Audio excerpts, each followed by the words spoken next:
Y voy a tocar el embarazo de adolescentes desde una perspectiva de género, equidad y desarrollo humano, que me parece que en todas las actividades que se piensen realizar al grupo adolescente es una perspectiva que debe de tomarse en cuenta en todas las acciones.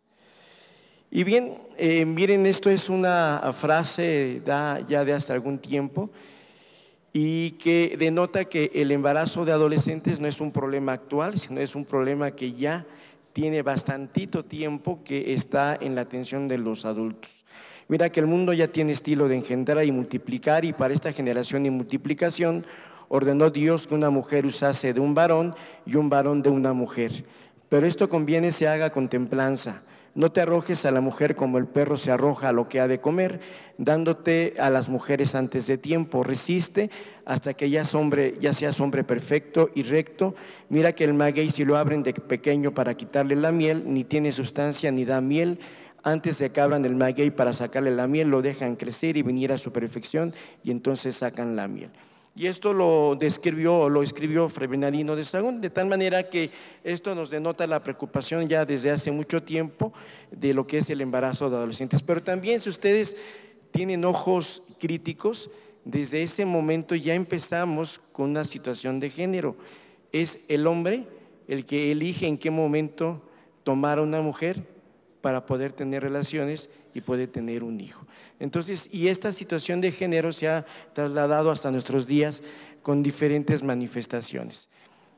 Y hablando de género, para fines de esta plática, diremos que género son los atributos,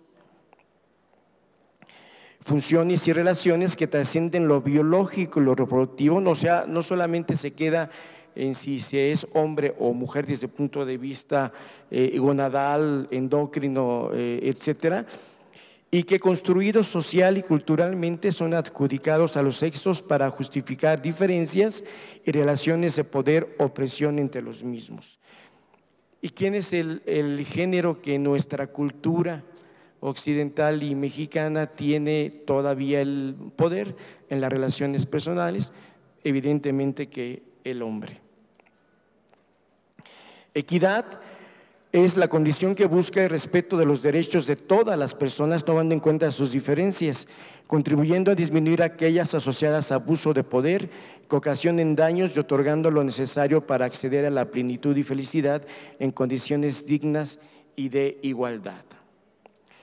Y desarrollo humano es el proceso por el que una sociedad mejora las condiciones de vida de sus ciudadanos a través de un incremento de los bienes que cubran sus necesidades básicas y complementarias y de la creación de un entorno que respete los derechos humanos de todos ellos. El desarrollo humano se puede medir a través de la salud, a través de la educación y a través del estándar de vida. México ocupa el lugar 61 de 186 países que califican en relación con desarrollo humano. Toda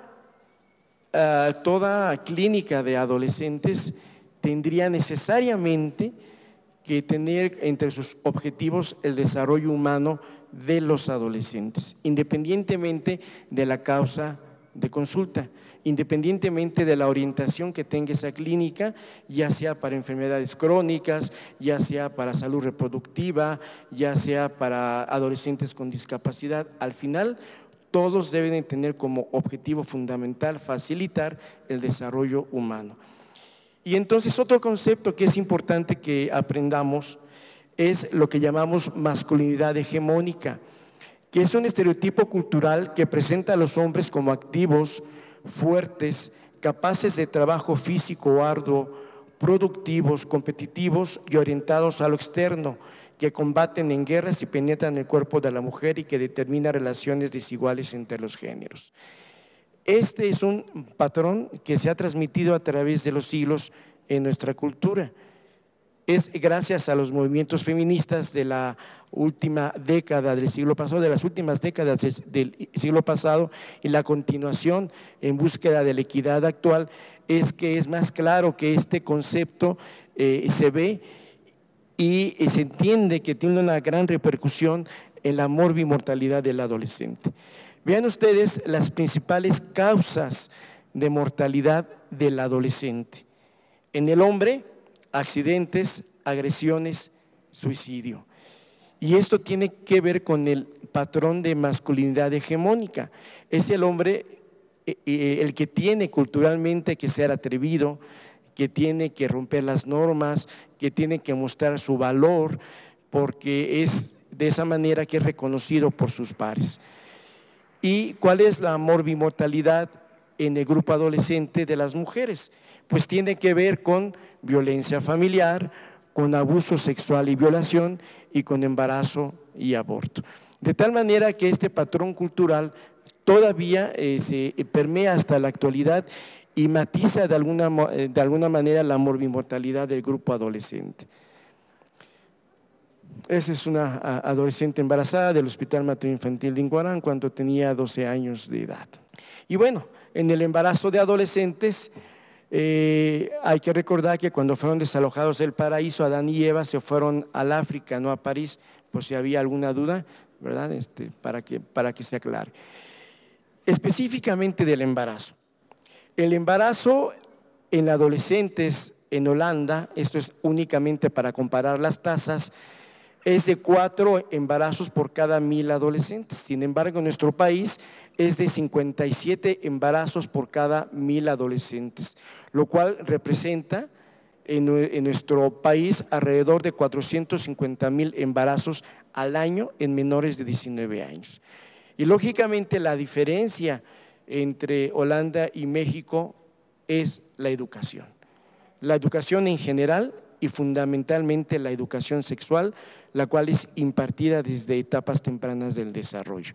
Aquí todavía estamos discutiendo cuál va a ser el programa de aprendizaje o el programa educativo para los próximos años y no nos ponemos de acuerdo. Y bien, esas es las principales causas de egreso hospitalario en mujeres, y vean que tanto en la población de 10 a 14 años como en la de 15 a 19 años predomina las situaciones que tienen que ver con el embarazo y el parto. Entonces, el embarazo de adolescentes es un problema de salud, es un problema económico, es un problema cultural, porque es una manifestación más de ese patrón de masculinidad hegemónica que ha prevalecido a través del tiempo. Y algunos datos que son importantes señalar. Vean ustedes el promedio de hijos nacidos vivos en las mujeres de 15 a 49 años según la escolaridad. Y lógicamente a mayor escolaridad, menor número de hijos. Por lo tanto, la escuela es un factor protector en términos de embarazo de adolescentes. Pero también es importante señalar que el 95-96% de la población menor de 14 años en nuestro país acude a algún centro educativo, pero cuando pasa a la siguiente etapa, de 15 a 19 años, disminuye a 45% los adolescentes que cuentan con alguna oportunidad en el sistema educativo. De tal manera que esta población está en un alto riesgo en términos de salud reproductiva. Pero otro dato que también es importante señalar, vean ustedes el número de hijos nacidos fallecidos en las mujeres de 12 años en adelante en base al índice de desarrollo humano. En general, a mayor índice de desarrollo humano, menor mortalidad, y a menor índice de desarrollo humano, mayor mortalidad, excepto en un grupo. En el grupo de 12 a 14 años, que más o menos corresponde a la misma mortalidad. Y aquí estamos hablando de un concepto que nosotros publicamos hace ya muchísimo tiempo y que es el embarazo en edad precoz. El embarazo en edad precoz evidentemente es un embarazo de alto riesgo biológico, independientemente del entorno social, cultural y familiar en que este embarazo se desarrolle. Y el embarazo de adolescentes en general, o sea, aquella gestación en menores de 19 años, es un embarazo de alto riesgo, pero por las condiciones del entorno sociocultural, no necesariamente es biológico. Y algunos datos que es importante subrayar y que realmente son dramáticos. Fíjense que del 2000 al 2005 hubo una disminución del número de embarazos en adolescentes. Pero, oh sorpresa, en el censo de 2010 y en los últimos datos en 2015 nos encontramos en que existe un incremento en el grupo de 10 a 19 años de edad de embarazos, de aproximadamente 400,000 en 2003 a 457,000 en 2012. Pero vean qué es lo que ocurre en el embarazo en la población de 10 a 14 años. En el 2003, alrededor de 2,000 embarazos, pero en el 2012, alrededor de 11,000 embarazos. O sea que el número de embarazos, en el número absoluto de embarazos en menores de 14 años, se quintuplicó. ¿Qué está pasando? Lógicamente algo se está haciendo mal, que está haciendo que los embarazos de adolescentes menores de 19 años se incrementen en general y sobre todo los embarazos en menores de 14 años. Y si nosotros somos más críticos todavía y nos vamos con el concepto de masculinidad hegemónica, entenderemos que un alto número de los embarazos en menores de 14 años son producto de abuso y violación. Y eso lo debemos entender, porque si no, únicamente estaremos atendiendo lo biológico y el entorno psicosocial que rodea el embarazo no lo tomaremos en cuenta y no estaremos aportando una solución integral.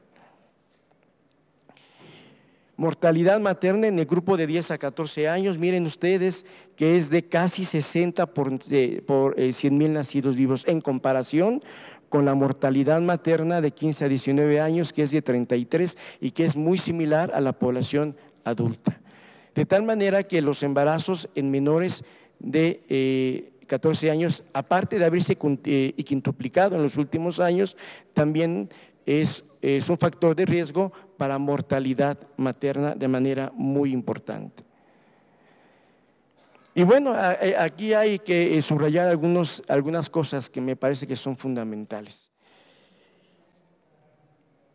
No es suficiente con que detectemos a las adolescentes embarazadas y los integremos a un programa de control prenatal en donde cumplan los estándares mínimos para el control del embarazo y disminuya la morbimortalidad tanto materna como del niño, como del producto, porque únicamente estaríamos viendo lo biológico.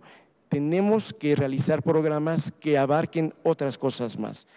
Por ejemplo, el embarazo precoz, que ya vimos cuál es importante que se realicen programas porque este riesgo es secundario en madurez biológica y porque incrementa la morbilidad materno-fetal. Es importante prevenir este tipo de embarazo, darle una atención prenatal especializada porque si es un embarazo de alto riesgo y empezar a dar educación a la madre todavía durante el embarazo para los cuidados que ese recién nacido debe de tener y el lactante y darle una atención integral que tenga que ver con proyecto de vida, con alternativas de desarrollo, con redes de apoyo y con la inclusión de la pareja en el cuidado y en la educación de ese producto.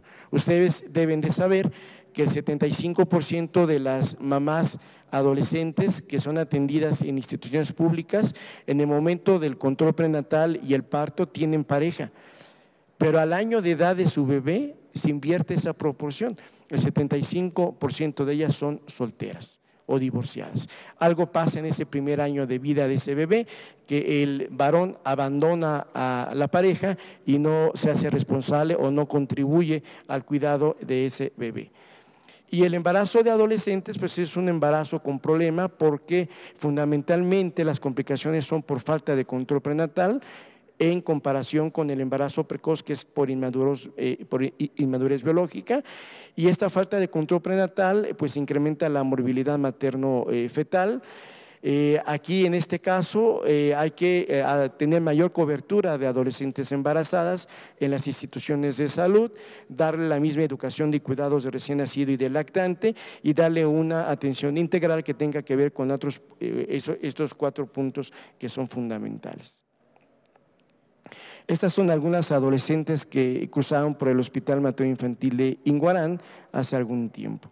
¿Cuáles son las complicaciones del embarazo en adolescentes y que tienen que ver con esta situación de masculinidad hegemónica?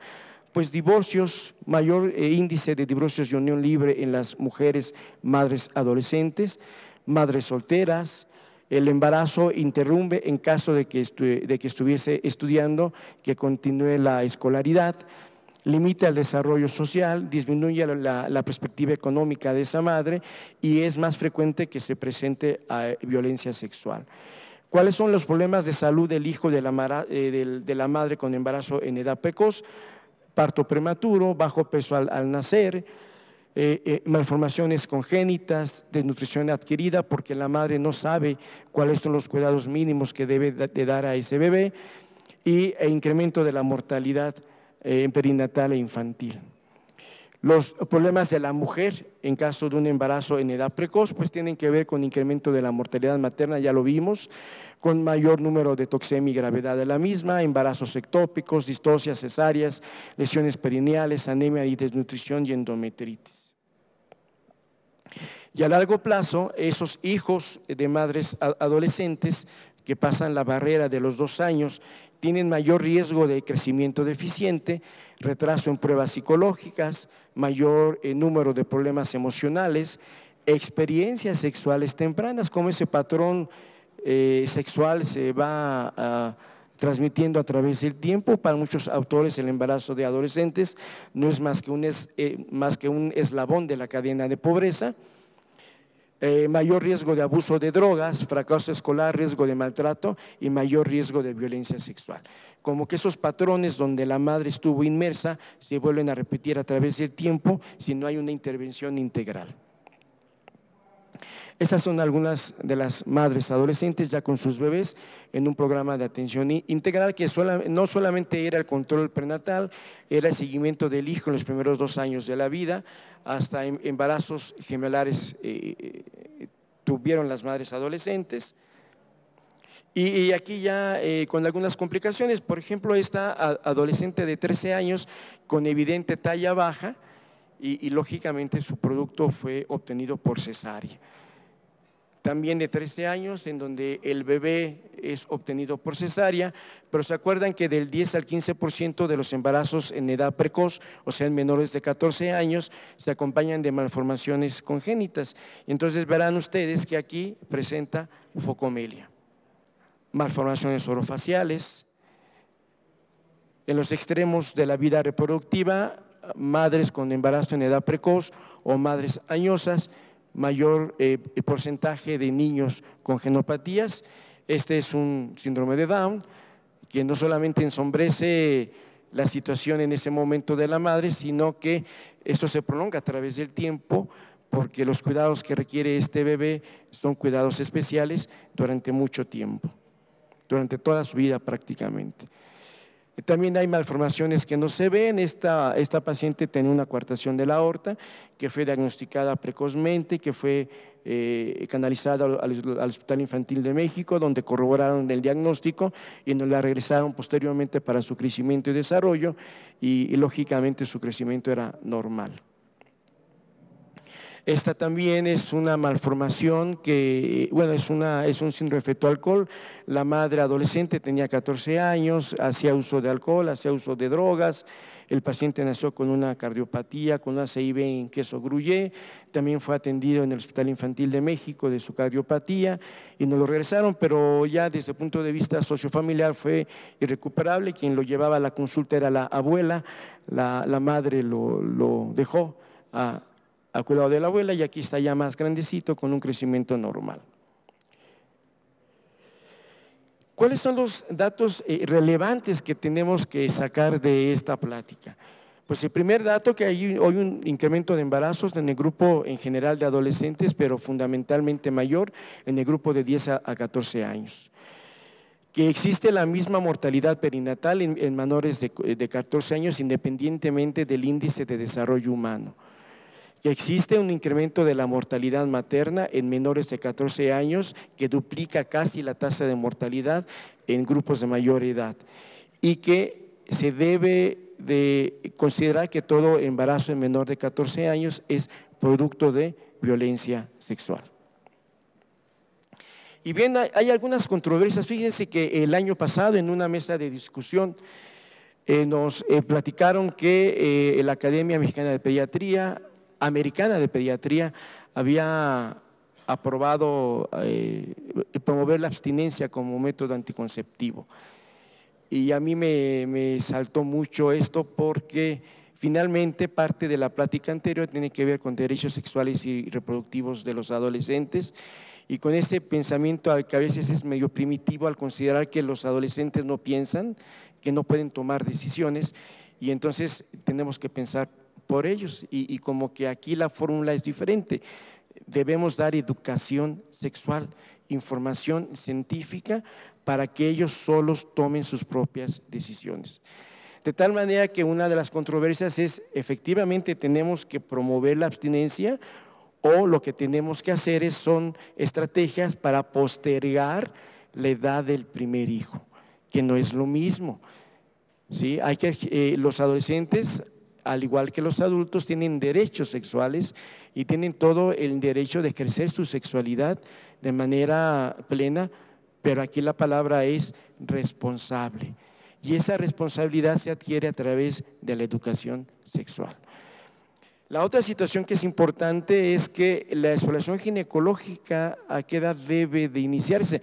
Y eso se los comento porque ya estoy jubilado del IMSS, pero hubo una controversia con mi jefe de servicio, porque además de ver que estuviese el esófago permeable y que estuviese el ano permeable, yo veía también que estuviese la vagina permeable, y hay un método específico para explorar vagina en recién nacidos.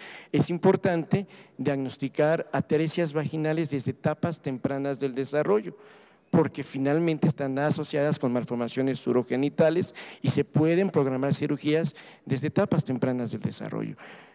Pero entonces me llamó y me dijo, oye, es que tú le estás enseñando a los residentes y a los internos a explorar el área genital.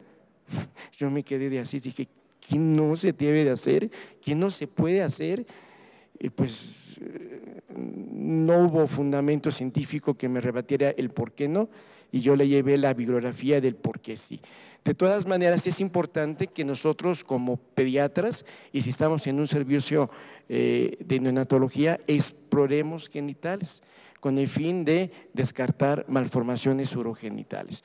Y finalmente, también hay una polémica en esta situación de adopción de hijos por parejas homosexuales. Por ahí alguien comentaba que eso atenta contra los derechos humanos de los niños. Y bueno, yo me pregunto, todos los que tenemos hijos, ¿nuestros hijos nos escogieron como padres? No, ¿verdad? No fue una decisión de ellos, fue una decisión de nosotros.